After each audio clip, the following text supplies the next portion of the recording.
Terlihat Batian tersedot ke dalam sebuah portal. Ia pun tidak bisa berbuat apa-apa. Sementara Cuyun tergeletak tidak berdaya.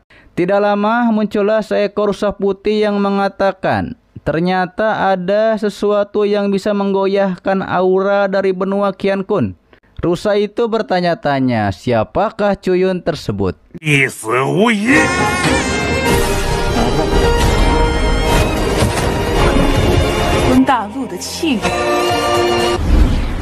Rusa putih bilang bahwa kemanusiaan akan musnah. Berapa lama Cuyun akan tidur? Cuyun menanyakan siapa rusa itu. Rusa putih memperkenalkan dirinya adalah Ling Tianlu, senjata Bai Chonglo. Cuyun telah tidur selama lebih dari 300 tahun, ucap rusa tersebut. Rusa putih memperlihatkan bahwa umat manusia diserang oleh para klan iblis dan kota pun akan diambil.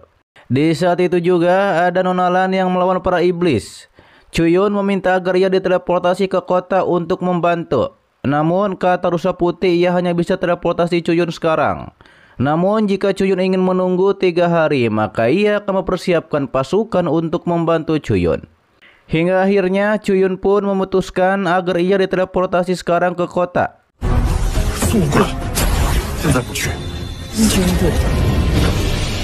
Diperlihatkanlah di kota, para binatang iblis itu pun menyerang penghalang yang melindungi kota. Yang akhirnya penghalang itu pun menjadi hancur. Para manusia berlarian dari para binatang iblis yang menyerang itu.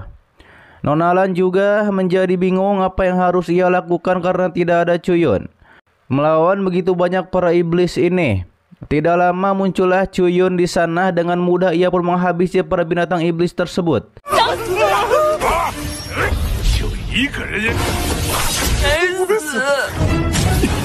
Yafu Yaksin mengatakan mereka yakin Cuyun pasti bisa keluar dari Bai Chonglo. Nonalan juga bilang kepada Cuyun bahwa sejak 100 tahun Cuyun memasuki Bai Chonglo, suku iblis melancarkan serangan yang menyebabkan divisi besar nasional tumbang dalam pertempuran. Bahkan 7 jenderal berjuang mati-matian.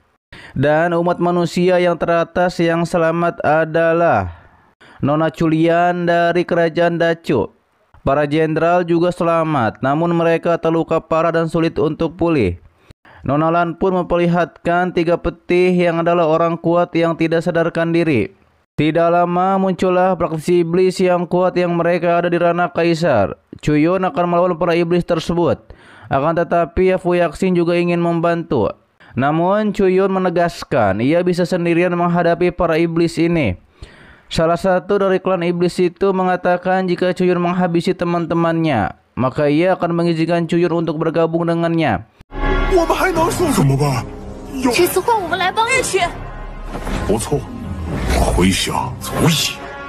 Pastinya Cuyun tidak mau. Para praktisi iblis itu pun menyerang Cuyun secara keroyokan. Cuyun kewalahan, terlihat ada percikan darah yang menyatu kepada Cuyun, yang nampaknya membangkitkan kekuatan Supreme Emperor Cuyun. Sedangkan terlihat Nonalan dan teman-teman Cuyun disandera oleh salah satu praktisi iblis. Meski begitu, Cuyun akan tetap melawan. Tapi ia ditekan oleh kekuatan dari banyak praktisi iblis yang membuat dirinya terpojok. Cuyun juga disuruh berlutut kepada para iblis tersebut. Rusa putih Baicho juga ada di sana. Ia mengatakan, nampaknya Cuyun bukanlah orang yang ia tunggu.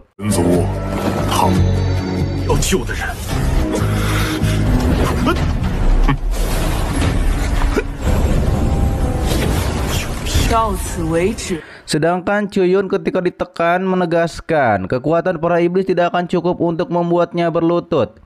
Cuyun seperti memanggil kekuatan Supreme Emperornya. Kekuatan mata surgawi pun muncul di sana yang menghabisi para iblis itu. Terlihat rusa putih berkata bahwa Cuyun adalah orang pertama yang lulus dalam ujian hati ini. Juga merupakan master yang ia cari-cari selama ini. Rusa putih itu mengakui Cuyun dan menunjuk Cuyun sebagai orang yang terpilih.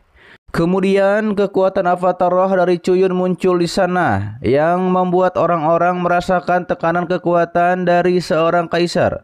Orang-orang pun mengatakan ini adalah orang yang ditunggu selama jutaan tahun. Sementara itu di klan iblis, seorang raja mengatakan nampaknya ramalan klan iblis itu benar dan memunculkan seseorang tersebut yang telah kembali. 这心之试炼，天路，安比帝尊，不弃人。 Kembali kepada Chuyun yang nampaknya menyerap bahan obat untuk memulihkan dirinya terus-menerus. Tapi kata rusa putih, Chuyun belum menembus ranah Supreme Emperor. Masih belum bisa menyempurnakan kekuatan Bai Chonglo. Chuyun pun mengatakan tunggu sampai ia menyempurnakan 100 ramuan di masa depan. Dengan begitu maka umat manusia akan bangkit. Di sisi lainnya, Xingtian melaporkan kepada ayahnya yang adalah Kaisar Chu bahwa ia hampir saja memenangkan tempat pertama kalau tidak ada Chuyun.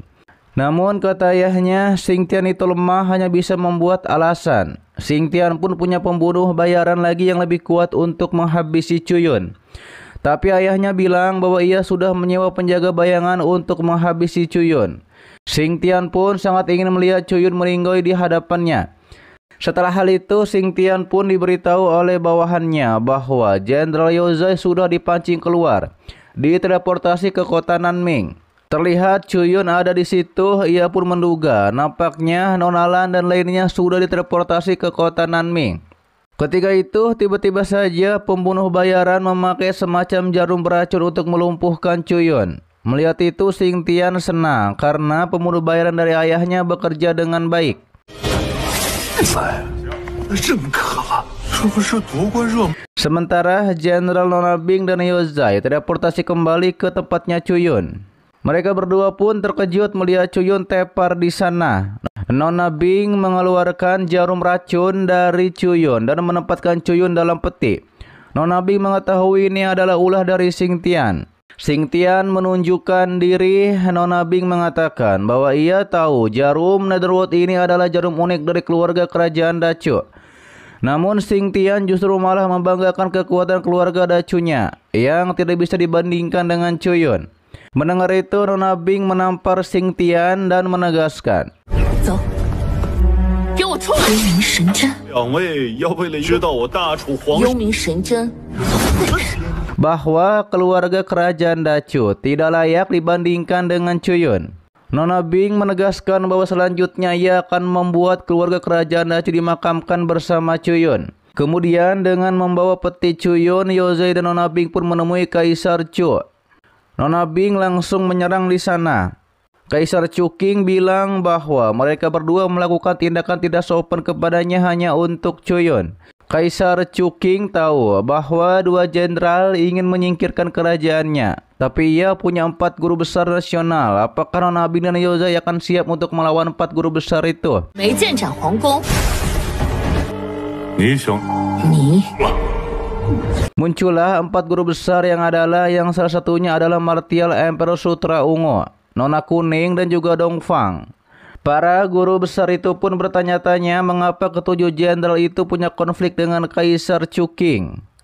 Kaisar Chu Qing menyuruh keempat guru besarnya untuk menjatuhkan 2 jenderal Nona Bing dan Yaozai karena mencoba memberontak kerajaan. Tidak lama muncullah jenderal lainnya yang adalah teman-teman Chuyun seperti Bufan dan juga yang lainnya. Dongfang menanyakan mengapa hanya untuk Chuyun, ke-6 jenderal datang ke sini untuk mencari masalah. Nona Kuning juga bilang bahwa ia tidak ingin memulai pertikaian hanya untuk masyarakat kecil ini yang adalah Chuyun. 国师，不，若不是老角色调情的，是啊， Tentu saja Yaozai tidak terima karena ini bukanlah masalah kecil, melainkan telah melukai Chuyun. Disebabkan Chuyun adalah orang yang telah menyumbangkan sangat besar untuk perbekalan di garis depan. Bahkan lebih dari apa yang diberikan oleh kerajaan Dacu. Namun Chu Qing bilang bahwa Chuyun itu sudah meninggoy. Tentunya saja para jenderal tidak terima karena Chuyun adalah orang yang sangat dihormati oleh mereka. Jika mengetahui Chuyun meninggoy akibat kerajaan, maka moral pasukan garis depan pasti akan runtuh. Tapi Kaisar Chu Qing bilang ia juga akan menyumbangkan 1,8 miliar batu roh untuk menyumbang ke garis depan. Tapi kata Nona Bing, ini bukan masalah perbekalan, melainkan Chuyun malah terlibat dalam masalah internal dengan kerajaan Dacu yang menyebabkan Chuyun diserang oleh jarum beracun, yang artinya keluarga kerajaan Dacu adalah sumber perselisihan internal di antara umat manusia.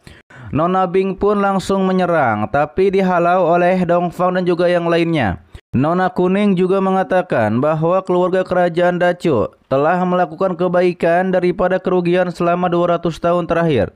Tidak lama, jenderal lainnya muncul yang adalah Nona Yeling.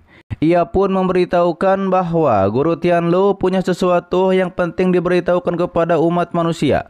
Rusa putih muncul dari portal. Para jenderal dan guru besar memberikan hormat kepada rusa putih. Rusa putih mengatakan bahwa Bai Chonglu akan ditutup untuk umat manusia mulai hari ini, disebabkan kemanusiaan itu serakah dan bodoh, menimbulkan kekacauan yang tentunya itu menimbulkan kerusakan besar pada Bai Chonglu.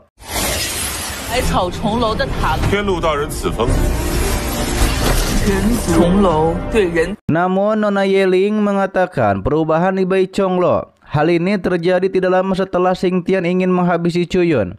Dan jika tidak ada yang namanya ramuan 100 tanaman herbal, umat manusia tidak lagi memiliki obat mujarab dan alkemis.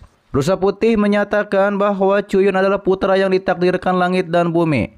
Tentunya saja hal itu membuat guru besar seperti Dongfang dan lainnya menjadi terkejut. Dikatakan Nona Bing bahwa keluarga kerajaan Dacu telah menghabisi harapan umat manusia untuk membalikan keadaan.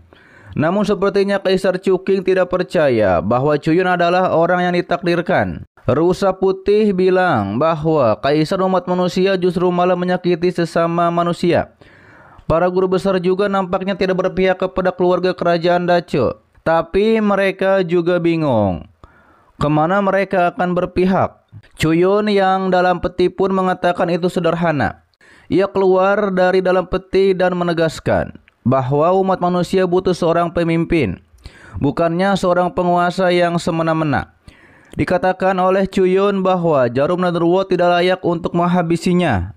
Kaisar Chuqing yang mengetahui bahwa Chuyun hanya berpura-pura, ia pun sangat marah dan akan menghabisi Chuyun. Namun serangannya dihentikan oleh para jenderal sampai membuat mahkota dari Kaisar Chuqing ini copot. Chuyun pun menegaskan bahwa Chuqing sudah kalah. 这是假的，就行了。没有了大楚，也配杀道主，而不是报，也承担不了。